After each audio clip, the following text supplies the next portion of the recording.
Welcome to Textile Talks. I'm Amy Milne, Executive Director of the Quilt Alliance, and I'm connecting from the beautiful foothills of Western North Carolina. I'm glad you chose to join us today, and I invite you to introduce yourself in the chat box if you'd like. Textile Talks is a weekly series presented on Wednesdays at 2 p.m. Eastern Time in partnership with the Quilt Alliance and our three partner organizations shown here: International Quilt Museum, Studio Art Quilt Associates, and Surface Design Association. All Textile Talks are recorded and available via YouTube, and my colleague Emma Parker will enter the link for the Textile Talks YouTube recording playlist in the chat box now. It has all the recordings all the way back to 2020. The Quilt Alliance's mission is to document, preserve, and share the stories of quilts and their makers. In today's program, we will hear from Adana Richardson, founder of the African American Quilt Documentation Study Group and treasurer of the Quilt Alliance Board of Directors. Adana first gave this presentation for the Recharge and Reinvent virtual retreat for Quilt Guild leaders held in October 2024, and we invited her to represent the program for this audience. Her point of view as an African American documentarian, researcher, and artist offers valuable insight into the separation that still exists in the quilting community. And the Quilt Alliance is grateful to Adana for sharing her presentation with this group. And I look forward to our conversation after the video plays, or after Adana speaks. We're not going to have a video today. We're going to have a live speaker.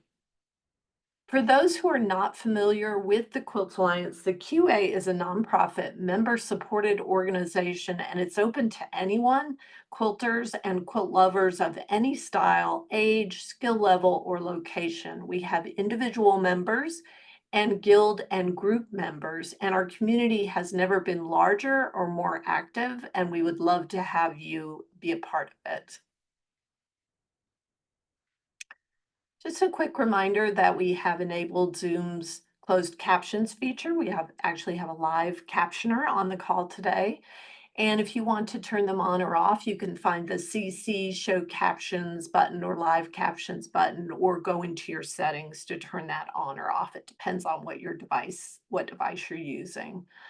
Please use the Q&A box for questions and the chat box for greetings and technical questions.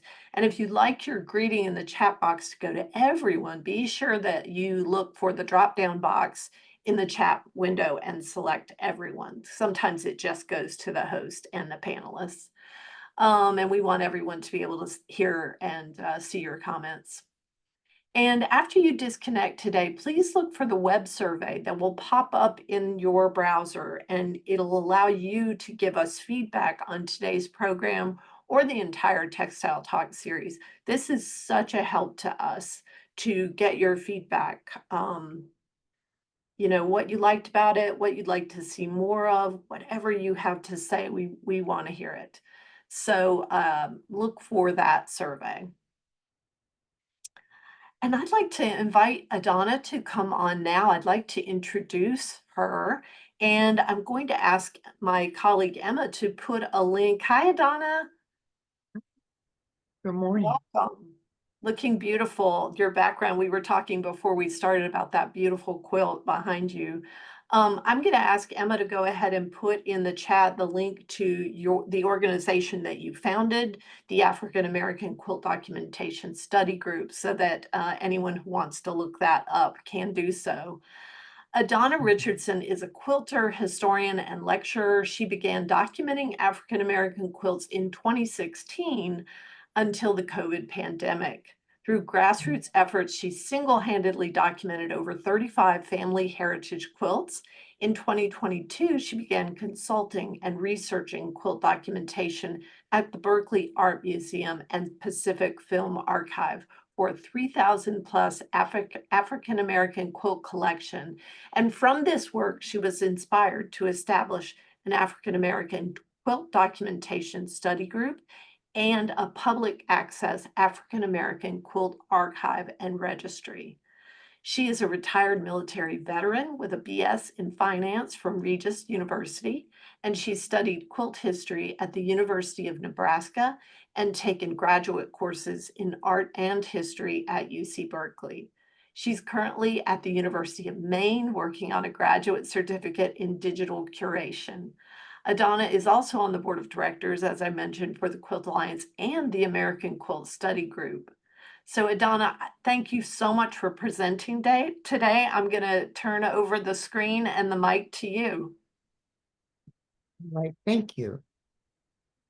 You are welcome.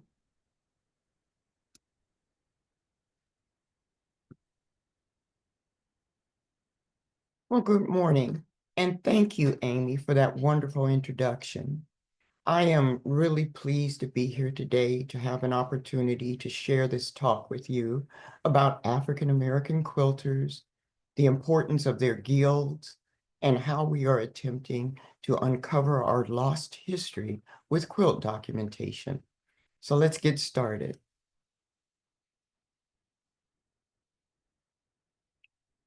Now, the history of African American quilts and quilters has been ignored and absent from the early accounts of American history. And even though African American quilts and quilters have become a growing area of study, I feel I need to first address this topic from a historical context. I will also cover some of the reasons for our exclusion from mainstream quilting and talk about how African American guilds came into existence. And last, I'll go over how we, meaning the African American Quilt Documentation Study Group and other organizations, how we are using quilt documentation initiatives to help uncover and preserve African American quilt history.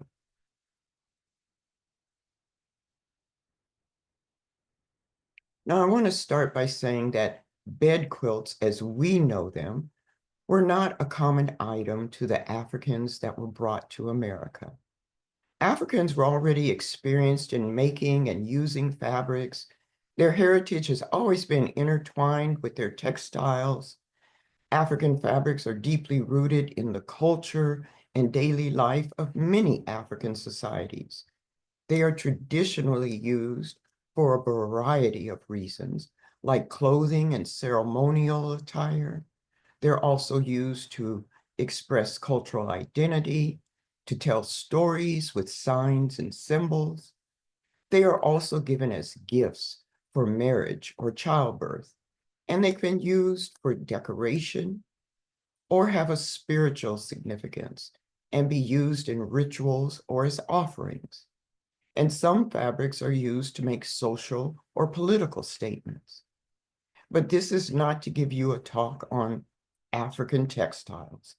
I just wanted to convey that Africans were not unfamiliar with textiles or sewing or crafting prior to their enslavement here in America, because these functions have always been a part of their existence.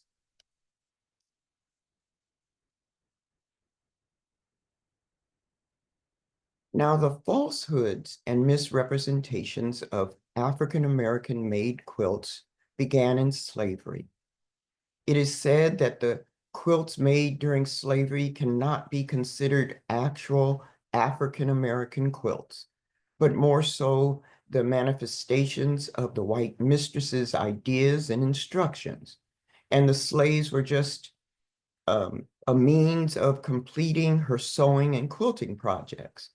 Now, obviously, some mistresses did teach slaves to sew, while others were inclined not to do so. But slave women did learn quilt patterns from their mistresses as well as each other. And they also developed their own patterns, which were influenced by their African heritage and the elements of their environment. Visible evidence of their talents and expertise can be seen in a few surviving slave-made quilts, as seen in this wig rose made by unidentified slaves on the Morton Plantation in Kentucky in 1850.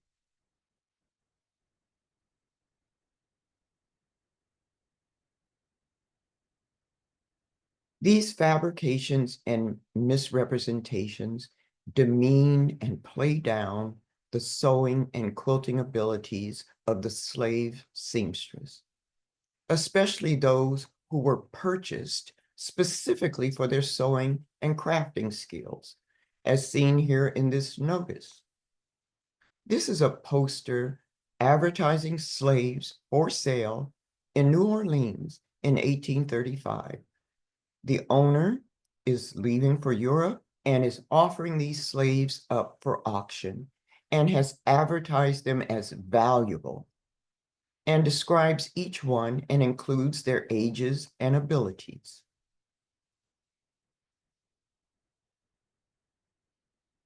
Now I've blown up a section and I've highlighted the slaves' sewing and crafting abilities.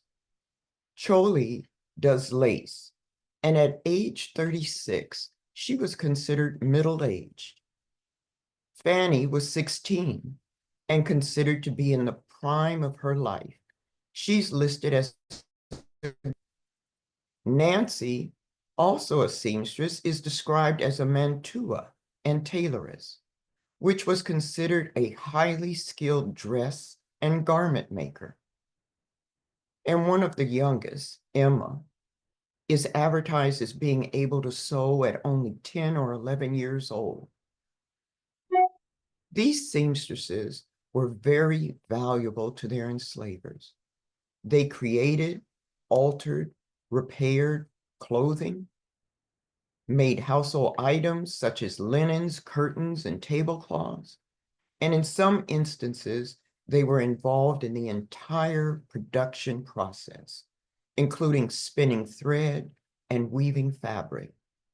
This was especially true on plantations where the cotton, flax, or wool were grown and processed on site.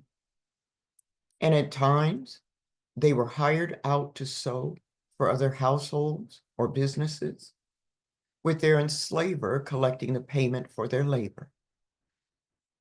Now, these were perpetual, lifelong duties for these slaves under harsh conditions, with long hours and little personal freedoms. These were human beings.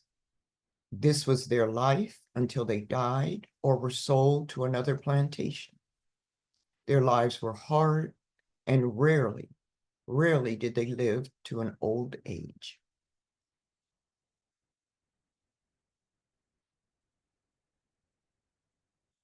Now, during slavery, they had quilting parties, very similar to quilting bees, but these were more of an important social event that included men, women, children, and invited guests. These gatherings usually took place on special occasions or at the end of harvest and included eating, drinking, dancing, singing, and storytelling. This was a very normal activity during slavery, and it continued into Reconstruction.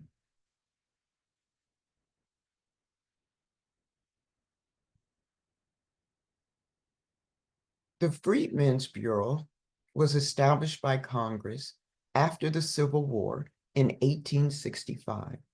It was created to assist freed slaves and poor whites in the South because job opportunities were limited. It provided vocational training programs like sewing and other trades. And it was felt that learning to sew would help them gain some measure of independence, either at a textile mill or as an independent seamstress. And although the Freedmen's Bureau had a short life due to racial opposition and lack of funding, these sewing initiatives did contribute to the development of a skilled labor force among African American women in post-Civil War South. Which brings us to the 20th century.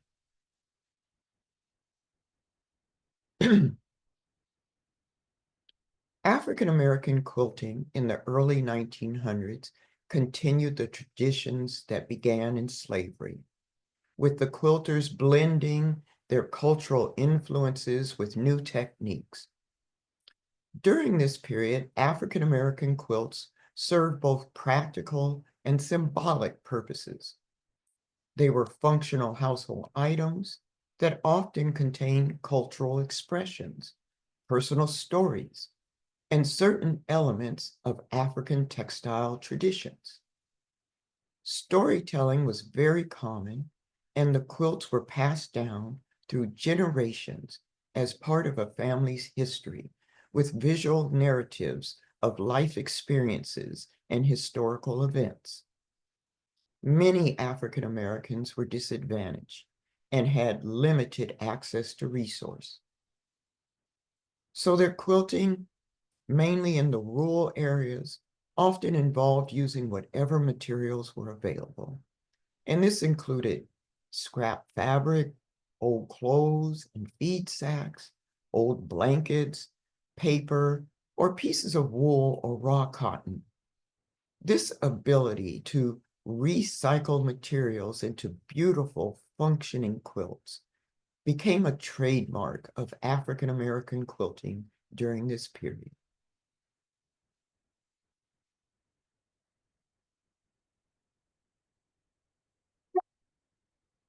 Quilting was a craft and a means of cultural expression and resistance in the aftermath of slavery during the Jim Crow era and into the civil rights movement. During this period, quilting bees were important social gatherings in the African American community. They cultivated a sense of community and solidarity and provided a space for socializing and mutual support. These quilters often used distinctive patterns that focused on their individuality and creativity with less emphasis on symmetry. Their quilts were more than just pieces of fabric. They were the symbols of their resilience and their struggle for freedom and hope in the face of racial oppression, which makes them a part of American history that to this day has scarcely been examined or researched. This brings me to my next point of African American quilters being excluded from quilting in mainstream America.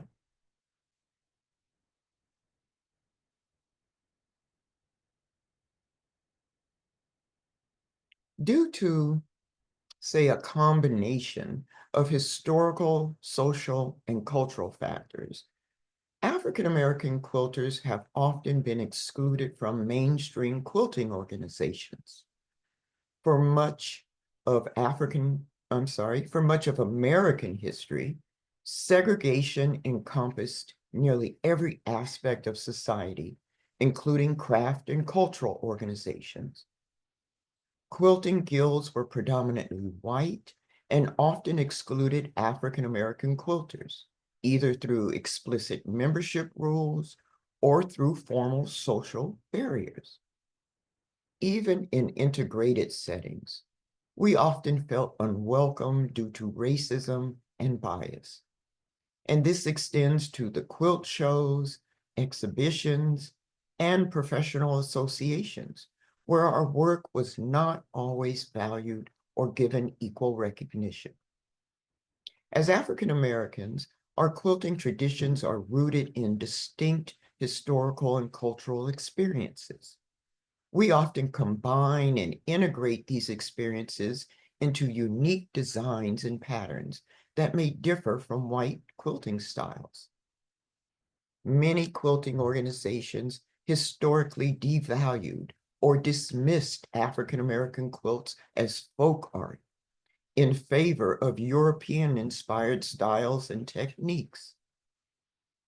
This devaluation also created barriers to inclusion.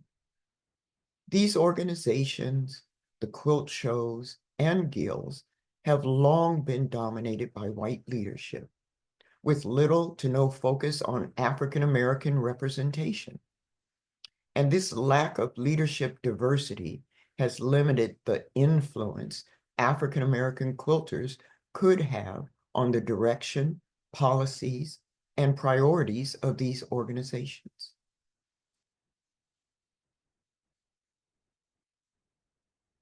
Now, economic disparities and lack of resources have also historically limited African American participation. Membership fees, travel costs, registration fees, and access to high-end quilting materials often made it difficult for African American quilters, particularly those in low-income communities, to participate in mainstream guilds. Social barriers, such as exclusion from the quilting networks or circles of influence, has also limited African American involvement. Even when we were allowed to participate in white guilds and organizations, we often experienced tokenism or were marginalized. We may have been invited to join, but weren't truly welcomed, or our contributions may not have been understood or appreciated. And where the broader narrative of American quilting has often concentrated on white quilters, African American contributions are often treated as secondary or outside the mainstream and have not always been acknowledged or celebrated. And this erasure of African American history in the American quilting narrative just further solidified our exclusion.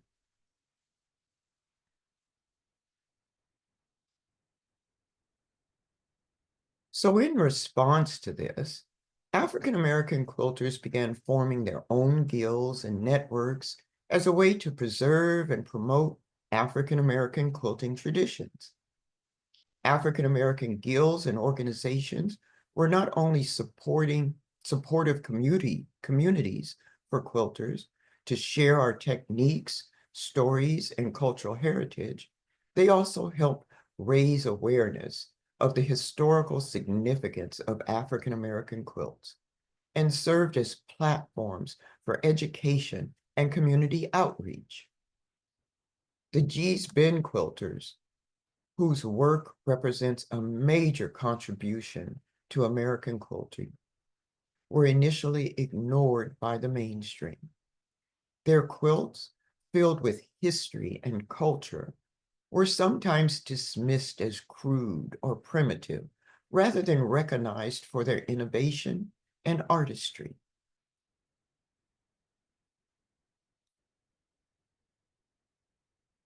So now I'm going to turn to the formation of African American guilds.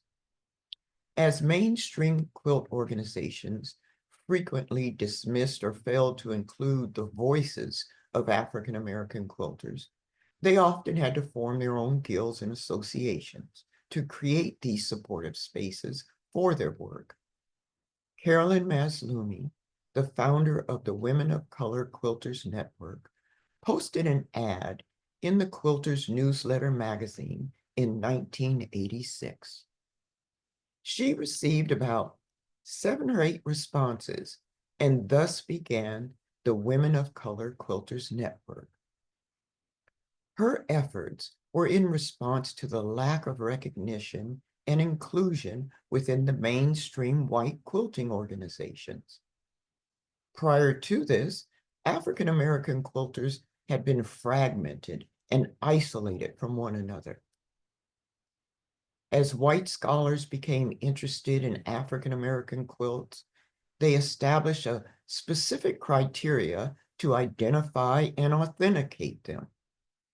However, their well-intentioned efforts missed the mark by narrowly describing certain inherent qualities in a subset of African American quilts, while dismissing all other African American quilts that did not conform to this criteria. Carolyn challenged their theories and disbanded this approach to where all African American made quilts, regardless of the quilter's age, environment, or the type of quilt made, they are now all considered authentic expressions of African American art and craft. And we are eternally thankful to her because her efforts have moved African American quilts and their makers closer to their rightful place in American quilt history.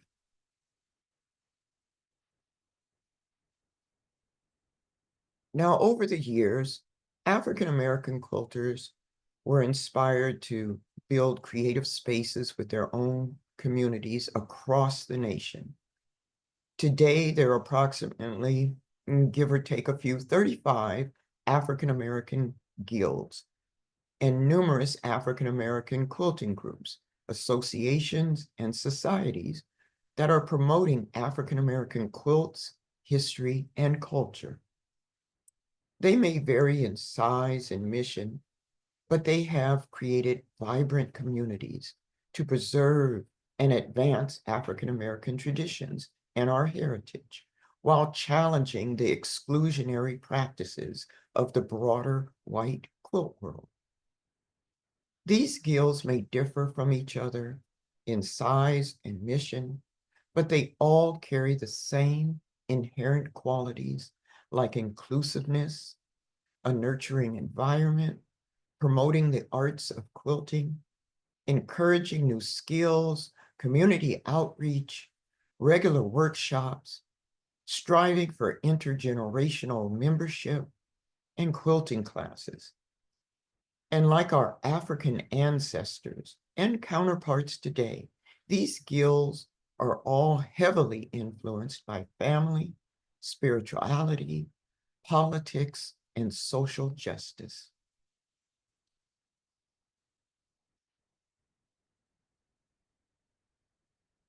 Now I'd like to move on, and I wanted to talk about uncovering the lost history in quilt documentation. Formal documentation for preserving quilt history has existed since since 1980s. They provided historians and researchers with valuable data to analyze a quilt's social and cultural significance. African American quilts and their makers have historically been underrepresented or excluded from this process. This means that for the majority of African American quilts, there is no documented record of the quilt or its maker. Roland Freeman's book, The Communion of Spirits, is a groundbreaking work that highlights the cultural and historical significance of African American quilting traditions. Since its publication in 1996, there has not been any formal effort to document the histories of African American quilts on a national basis. Roland's work is one of the first to systematically document African American quilting as both an artistic and cultural practice. It emphasizes the importance of quilts in African American history and goes beyond simply presenting quilts as artifacts. It shares the voices and stories of quilters. It provides personal accounts and insights into their lives, their artistic inspirations, and the significance of quilting within their communities. This is a human element that adds a deeply personal dimension to the documentation of the quilts. Communion of the Spirits is significant because it celebrates African American quilting as a unique art form. It preserves important cultural traditions and gives a platform to the stories and voices of quilters whose contributions may have historically been underrepresented in the broader narrative of American art and history. Now, when I started out documenting quilts, I was moved by Roland's words, and I wanted to share this passage. The more I explored the world of quilting by African Americans, says Freeman, the heavier weighed my responsibility to get the stories right.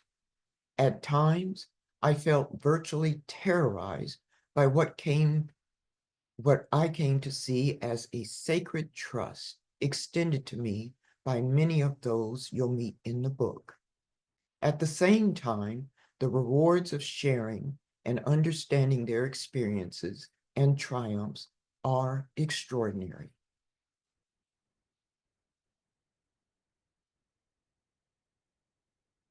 So here we are, 30 years after the book was published, with an urgency now, because time is not on our side. As people have passed on and memories fade, more stories are lost.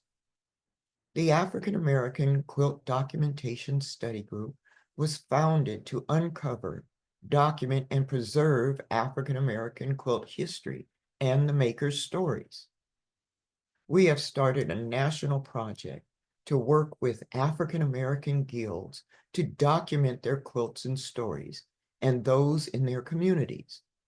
We have established an online African American quilt registry and archive to store this data and make it publicly accessible to scholars and researchers. And to do this on a large scale, we have collaborated with the Quilt Alliance and the American Quilt Study Group. These partnerships do several things toward breaking down some of the racial barriers I've just discussed. First, it moves us forward toward our goal of capturing and documenting African American quilts. Second, it exposes African American quilters to quilt agencies, resources, and services they may not have been aware of or felt excluded from in the past.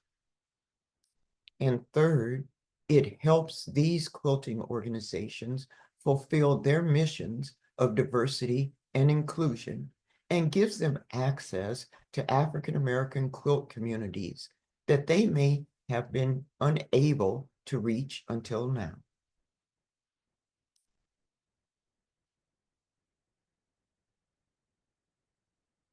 We are also preparing a virtual quilt documentation training seminar specifically for African American guilds and groups to enable them to document their members and the quilts within their communities.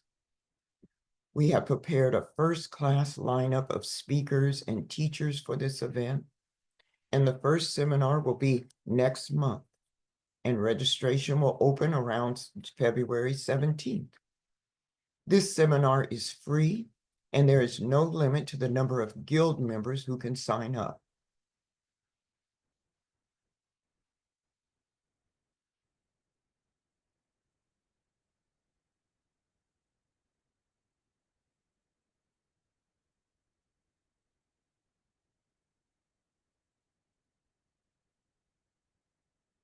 So in closing,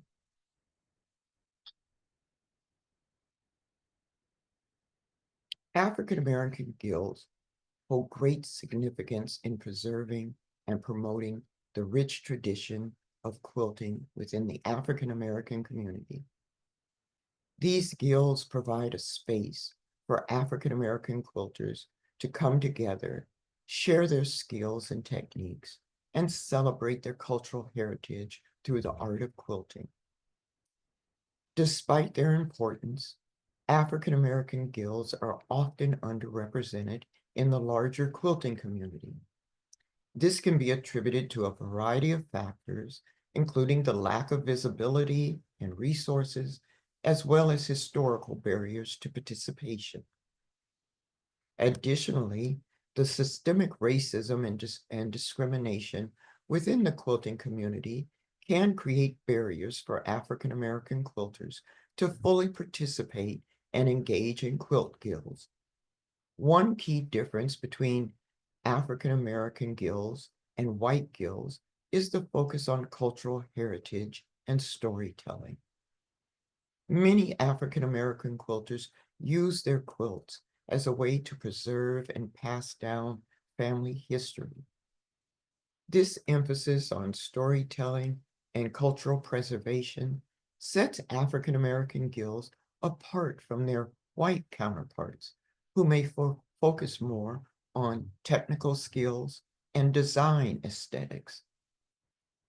In order to address this underrepresentation, it is important for the larger quilting community to actively work towards creating more inclusive and diverse spaces for quilters of all backgrounds. This can involve promoting and supporting African American quilt guilds, amplifying the voices and stories of African American quilters, and actively working to dismantle systemic barriers to participation. By valuing and celebrating the diversity of quilting traditions and perspectives, we all can create a more inclusive and vibrant quilting community for everyone.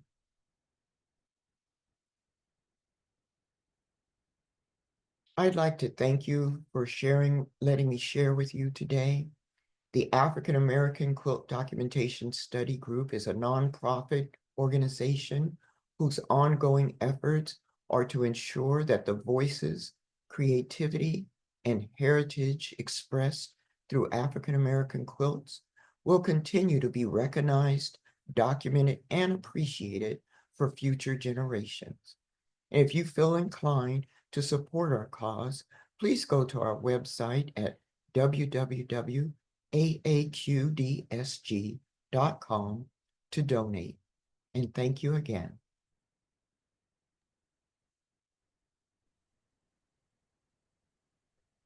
Donna, thank you so much. That's an excellent presentation. And there couldn't be a more important time for us to be in the audience to hear it. So thank you so much. Oh, you're very welcome. And I'd like to say that the Quilt Alliance is really excited and lucky to be able to collaborate with you and learn from the documentation that work that you're doing. And I think that our community is really excited to hear about this. If you just look in the chat, you'll see how people are responding to your lecture. And I thought maybe we could get the Q&A started by a couple of questions between the two of us, and then we can invite some more questions from the audience. But one question I had, and really it came when the first time I saw your video before you even presented it, was that it is so in-depth and thorough, and you help us understand the history of African American quilting, and you went really far back in that history. Why did you feel like it was important to go as far back as you did? Well, when I started putting this presentation together as to describing African American guilds, I really felt, Amy, that it was important to put it in the right context. And I couldn't talk about African American quilters or African American until I started talking about where we came from, because our crafts didn't start when we got off the boat, so to speak. These were things that were inherent in African Americans and have always been a part of their existence. So we came here with skills, and even though everything else was taken away from us or from Africans when they landed, these were things that stayed with us. And I thought it was important to put that in context because everything leads up to where we are today. Exactly. It's really powerful to see it, and I think it's very obvious how it dovetails into, if we want to talk about inclusivity, I know a Mhm. lot of guilds are interested in being more inclusive. In order to understand that, you have to understand exclusion and Yes. the history of exclusion, and you've really, you know, taught that really well in this presentation. Um, Thank you. you still doing a lot of research, but you did a lot of research to make this presentation and to do the work that you've done. Have there been anything as you were looking at the history of African American quilters that surprised you, that you uncovered, or Well, not so much in the research part of it, um, but what I was surprised at, because this is the second time that I've given this presentation, was the first time around, um, African and African American history isn't taught in schools. I mean, it's not covered very well in academic institutions. And so the things that I was saying um, are new information even to African Americans. You know, I'm pretty sure there are African Americans out there that didn't know that we already knew these things. But, it's okay. It's okay. We weren't taught. And so it's never too late. And let's just pick up now. So that would be my answer to that question, is that it just never was taught. And so that surprised me, how many of my own people were unaware of our history. And that's why we're out here. That just furthers our purpose. Mhm. Yeah, especially making that point. And someone in the chat, Carol, says, yeah, slaves came here with skills. Mhm. They were not taught how to sew or quilt. Mhm. They came here with skills. And I think that's such an important point you made. Um, you also talked about how in your presentation, how African American guilds might differ from majority white guilds, like a focus on story, family, emphasis on heritage, and community outreach. Mhm. Um, how many of the groups that you've spoken to are concerned about how to continue to attract and retain younger members with that, focus or another focus? Is that a common thing you're hearing? You mean intergenerational, or are you Yeah, how to just keep growing, how to continue to oh, attract members, especially younger members. well, you have to, in order to get people in, and this would cover several questions, I'm sure, as to how to get more African American, how to get younger people. And this would come, you have to be able to offer people something that they're looking for, or that they need, or that they want, or that they're interested in. And for Gills, that should be very easy. We're creative, think outside the box, host quilting classes, have events, specifically for younger people that will draw them in. I'm very impressed. I know I talk a lot about the Oakland Quilt Guild, but that's probably because up to this point, I've done a lot of work with them. And I was just thoroughly impressed 2 weeks ago. Um, this is Black History Month, and they do this every year. They open up and they advertise. They were only expecting 10 or 12 people. They had over 20 people came in with their sewing machines to the library because they were offering a single 1 day, 2 hour quilt class. So and these were young people. These were young people. I'm talking about in their 20s and 30s. Those are the people that we're looking for to keep these guilds alive. So you have to think outside the box. And it's the same thing if you want to attract African American quilters. You don't have to actually have African American quilters, but you could, say, have a virtual event and do it jointly with an African American guild. I One of the last seminars that I was in, there was an idea of doing a virtual cruise retreat. That would be a fun idea. I'm waiting for someone to advertise it so I can join. So there's different ways to interact. And I know that there are some guilds who already, have a connection with an African American guild, and they share um, events and announcements, and I'll let you know what's going on. You let me know what's going on. That's great, but that's just information. Connection and participation really mean more. So I would suggest trying to think outside the box, do what you're comfortable with, but reach out there. You have to reach out there. And I think I saw a member of the African American Quilt Guild of Oakland in the chat. And if someone wants to add the link to their website, they've done an excellent job of documenting their events over the years as well. On the website, there's, you can see every event they've done going back. And, that's such an important part, I think, to, as you say, make that connection, not just virtual, but we are out in the community. You know, Mm. we're an actual in-person group doing work for the community and about the community.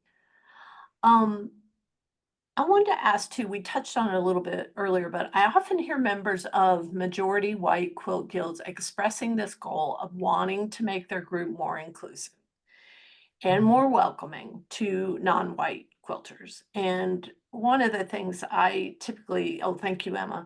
One of the things I typically say is, you know, invest in programming that Mhm. brings in African American or BIPOC quilters to speak or teach, so that you are putting your money where your mouth is in terms of programming. Have you been hired or invited to speak at any majority white guilds?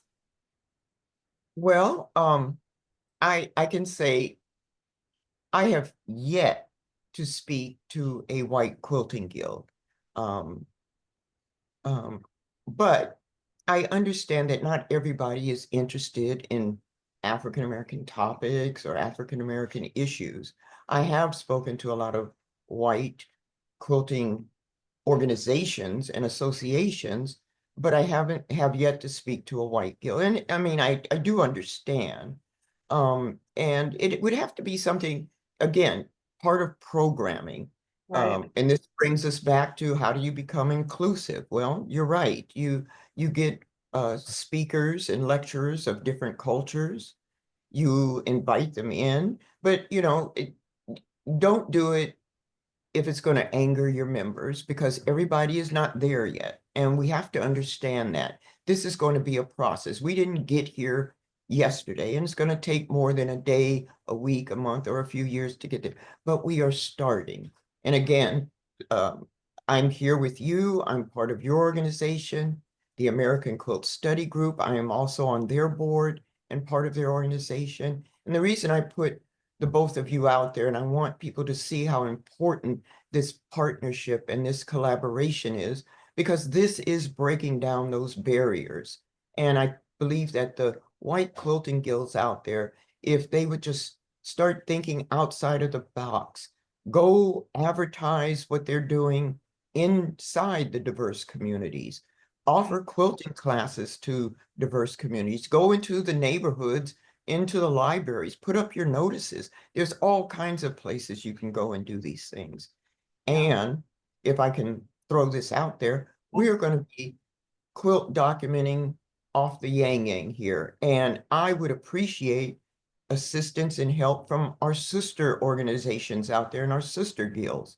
And so if I advertise that I'm going to be in an era doing quilt documentation, I would welcome volunteers from white guilds, and then you can come in and participate, and share. So there's various ways to do things like that, and each guild is different. There is no one right way to do this, but it first starts with thinking out the box and rethinking your recruitment and outreach. Mhm. Yes, and don't underestimate the power of a press release because that's how I met you. You had put Yeah. out a press release that was, gosh, maybe even local, but it was in Washington State, and one of our board members had seen it, and that's how we found each other. So, old school media is not dead, and a good press release is really important for projects, for guilds, and partnership. There might be a possibility for partnering with another guild to share a program, to invite Adana to come and speak to both your guilds in an area. That might be a way for guilds to connect. We've got And some, it, what's that? oh, no, I was just going to throw out there, and because of the financial thing, when you hire lecturers or do Yeah. programs, it's a financial, it's a resource. It requires a resource. And if you partner with the guild, there's a shared resource there. So it helps everybody. you know. Yeah, that's such a good point because, some guilds are very small and they have small budgets and they want to, but they still want to have impressive speakers and important speakers. Um, there are some questions in the Q&A box. I don't know if you've been looking at them as they've come through, Adana. Is there anything in particular that you would like to address in there? I haven't been, I've been, let It's me, hard to manage all these boxes. okay. Oh, wow, where do I start? Yeah. Uh, why don't you pick some since you can see more than I can Well, right one now? thing I want to ask about your event, and it's going to be, you are going to release the details on February 17th, I think you said, for the event in March. And Evelyn is asking, is the seminar only open to guild members or is it open to anyone? Well, it's open to African American quilters. Gotcha. And now I know saying that I'm gonna hear about it, that's okay. Okay. Um, but there has not been anything for African American quilters, and this is for African American quilters. We need to get caught up. You guys Yes. are already documenting your quilt. You're already telling your stories. We have quilts too. We have stories to tell, and no one's telling them. And our ancestors are dying. Our elders are passing away. And so we need to get busy now. And um, I'm not saying I don't have time to be sentimental about this, but I am on working in a sense of urgency, and I need to get my African American quilters up to speed so that we can get out there and try and preserve our history. Now, that doesn't mean that I'm not going to be inclusive down the road, but right now, this is just for African American quilters. No justification required. And And it doesn't, oh, glad that sorry, you're it doesn't have to be just for gills. Because I understand that there are some African American quilters out there that aren't associated with gills. They just have their own little quilting group or they quilt with their friends. This is for you too. This yes, is for that's you too. Mhm. yes, and the information will be on, I'll ask Emma to put the website up again. It will be on your website on February 17th. Is that correct? Mhm. Okay. Yes, well, on the website, I am again thankful to the American Quilt Study Group, and they are going to put this announcement out there and run the registration for me. Oh, wonderful. And we'll share that information across our channels too. But let's see what other questions we've got. Um, This person is asking specifically about contemporary quilt guilds. I don't know if Mary, if you mean art quilt groups or she says your work is so very important. Thank you. How about exclusion of African Americans in contemporary quilt guilds throughout the US? Have you examined this phenomenon in your research? I was speaking in a general manner of the American quilt world as a whole, and I wasn't specifying whether contemporary or non-contemporary specific designations. I wasn't doing it was just as a whole. Kim asks about how you record the stories. I'm so glad you asked, Kim. Is there someone taking notes? Are you videotaping? Curious how this is being captured.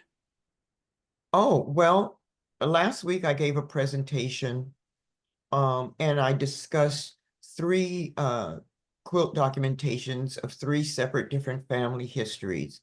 And the way this is done, every guild is different. Every family I work with individually is different.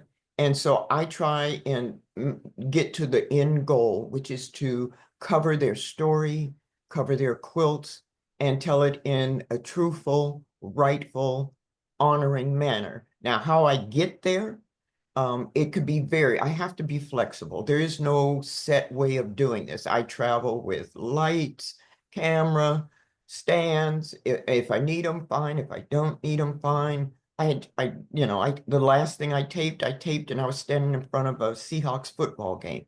So it, you just have to do this, however it works. There is no set way to do this.